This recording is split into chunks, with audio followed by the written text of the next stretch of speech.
goes and is clipped to the edge of the steel structure. Although it doesn't contribute much to the mass of the building, it takes the full brunt of the wind. In a way, the structure is the bones or the skeleton, and the exterior wall is the skin. Every single square foot of skin on a tall building has wind pressure on it, which we convert to a static wind pressure, and it's about 40 pounds a square foot. Could be 50, could be 30, it depends upon the height of the building. We get that information from wind tunnel tests. But if you think about a 50-story building with a little square foot sitting way up on the top there, with say 40 pounds pushing on it, that 40 pounds is pressing on the glass. The glass has to transmit that pressure without breaking. Then the frame around it has to transmit that wind pressure into the floor structure. The floor structure then has to transmit the load back into the structure, and the structure has to take it down to the ground, and it goes out into the foundations.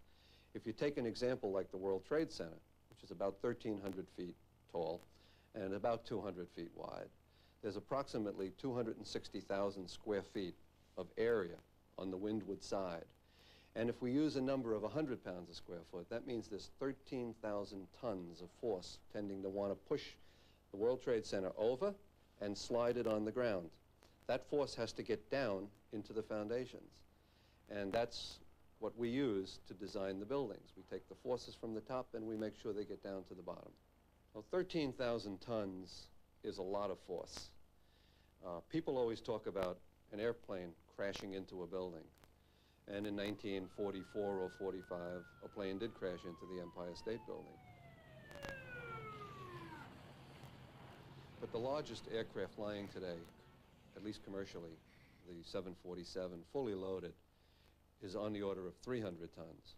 So if you think about a 300-ton element crashing into a building that's been designed to carry 13,000 tons, you can see that an aircraft crashing into the World Trade Center would probably not do anything to the major building. It could affect localized structural elements, could knock out a column, and there could be some damage.